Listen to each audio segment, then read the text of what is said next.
నమస్తే dear students.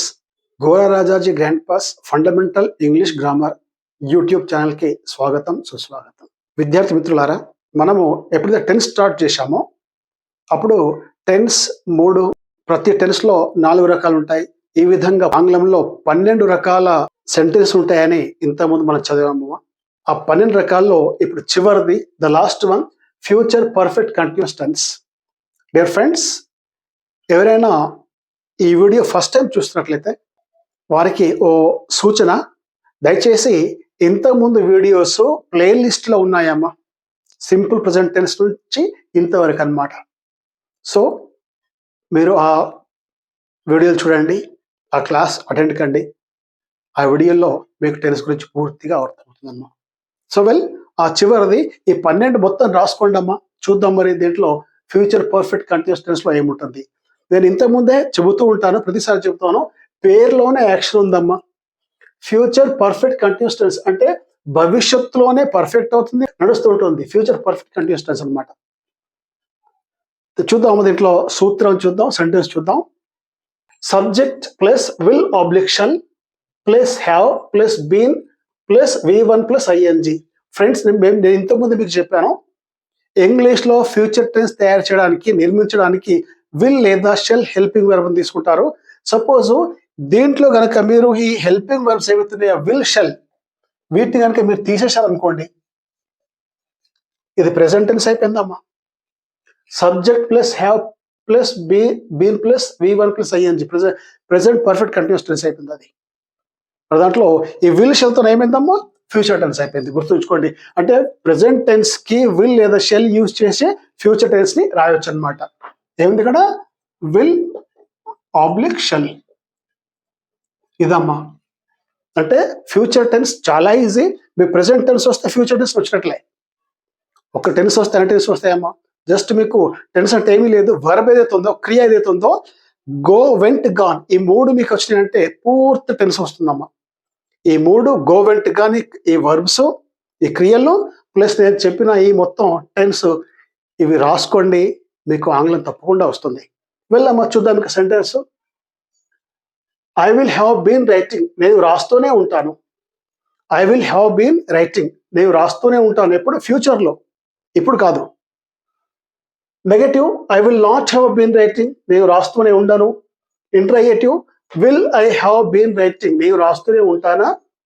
WH question, what will I have been writing, నేను ఏమి రాస్తూనే ఉంటాను. విద్యార్థి మిత్రులారా, ఇది రాసుకోండి. ఇంకోటి గుర్తుంచుకోండి అమ్మా, చాలా important, very very important. Competitive రాసే అభ్యర్థులు ఎవరుంటారో వారికైతే మరీ ఇంపార్టెంట్. ఎందుకంటే కాంపిటేటివ్ ఎగ్జామ్స్లో ఈ సెంటెన్స్ అడుగుతారమ్మా. మీకు ఈ నెగటివ్ కానీ లేకపోతే ఇంట్రాగేటివ్ కానీ సెంటెన్స్ అడుగుతారు. ఎలా చేస్తారు తెలుసా? ఇప్పుడు ఇది statement of positive sentence, I will have been writing, నేను రాస్తూనే ఉందును. ఇది ఇక దీంట్లో హెల్పింగ్ వర్బ్స్ ఏమి తెలుసా? Will helping verb, have helping verb, been helping verb, 3 ఉన్నాయమ్మా. There are 3 helping verbs. ఎన్ని? 3. సో ఈ 3 హెల్పింగ్ వర్బ్స్ వచ్చినప్పుడు మరి దాని నెగటివ్ ఎలా చేయాలి? ఒక్కటి గుర్తుంచుకోండి అమ్మా, హెల్పింగ్ వర్బ్స్ ఎన్ని రాని, 2 రాని, 3 రాని, అందుకంటే ఎక్కువ రాని. ఫస్ట్ హెల్పింగ్ వర్బ్ తర్వాత నాట్ పెట్టండి అమ్మా, అది నెగటివ్ అయిపోతుంది. ఎప్పటికి కూడా ఈ నాట్, ఈ హ్యావ్ తర్వాత, బీన్ తర్వాత రాయకండి. అదే కాంపిటేటివ్ ఎగ్జామ్స్లో అప్పుడప్పుడు ఈ నాట్ని హ్యావ్ తర్వాత, బీన్ తర్వాత రాసి మీకు కన్ఫ్యూజ్ చేస్తారు. అప్పుడు మనకు అనిపిస్తుంది ఎక్కడ రాయాలి అని. తెలిస్తే పర్లేదు, తెలియకపోతే తప్పుతుందమ్మా, 1 మార్క్ పోతుంది. కాంపిటీషన్లో 1 మార్క్ అంటే అంత ఈజీ కాదు. అలాగే క్వశ్చన్ తయారు చేసేటప్పుడు ఈ హెల్పింగ్ వర్బ్స్ 3 అయితే ఉన్నాయో ఆ 3ఇంట్లోకి వెళ్ళి ఫస్ట్ హెల్పింగ్ వర్బ్ అమ్మ విల్, దీన్ని స్టార్టింగ్లో తీసుకోండి. వెంటనే మళ్ళీ సబ్జెక్ట్, ఇక్కడ ఏదైనా పర్లేదు, అయి ఉంటాయి, వి ఉంటే వి, యూ ఉంటే యూ, స్టూడెంట్స్ ఉంటే ఏది ఉంటే అదమ్మా, ఏ సబ్జెక్ట్ ఉంటే అది 2వ ప్లేస్లో. Then remaining helping verbs, then main verb. ఈ విధంగా ఈ క్వశ్చన్స్ని తయారు చేస్తారమ్మా. ఇది ఒక్కటి మాత్రం గుర్తుంచుకోండి. ఇది చాలా ఇంపార్టెంట్. ఇక్కడే మనం తప్పుతామన్నా, ఇక్కడే మనం తప్పులైతామని. ఎందుకంటే మనకు తెలియదు అనమాట. అంటే స్టేట్మెంట్ నెగటివ్ క్వశ్చన్ ఇలా చేయాలి. అందుకే నేను ప్రతి దాంట్లో స్టేట్మెంట్, నెగటివ్ క్వశ్చన్ చెబుతూ ఉంటానమ్మా. అందుకే చెప్తాను. రాసుకోండి, ఇక మర్చిపోకండి అమ్మా. ఇక మిగతా ప్రొనౌన్స్ ఏవైతే ఉన్నాయో, I will oblique shall have been writing, you he she it they will have been writing but. ఇది మీ లీజర్లో ఎప్పుడైతే మీకు సమయం ఉంటుందో తప్పకుండా మర్చిపోకుండా 4 సెంటెన్స్ రాసుకోండి అమ్మా. ఇంగ్లీష్లో, తెలుగులో ఇలాగే రాసుకోండి. ఇక్కడ నేనుకు బదులు యూ ఉందనుకోండి, మీరు రాస్తూనే ఉంటారు, యూ వస్తాయి. ఇక షీ వచ్చిందనుకో, ఆమె రాస్తూనే ఉంటుంది. ఈ విధంగా ఈ ఆంగ్లంలో, తెలుగులో రాసుకోండి, మర్చిపోకండి అమ్మా. ఇక యూజ్ చివరిదమ్మా, ఒక యూజ్ ఉంది, చూద్దాం ఏంటో అది.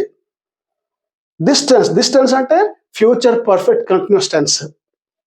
Is used for the actions which start and go on for a period of time in future. భవిష్యత్తులోనే కొంత సమయం వరకు కొనసాగి, భవిష్యత్తులోనే మొదలవుతాయి, భవిష్యత్తులోనే పూర్తవుతాయి, కొనసాగుతుంటాయి. వాటినే అటువంటి యాక్షన్స్ ఇక్కడ మనము యూజ్ చేస్తామమ్మా. ఎగ్జాంపుల్ చూడండి, ఇక్కడ ఒకటి రాశాను. He will have been studying in Telangana university in coming years. అంటే భవిష్యత్తులో అతను తెలంగాణ యూనివర్సిటీలో చదువుతూ ఉంటాడు.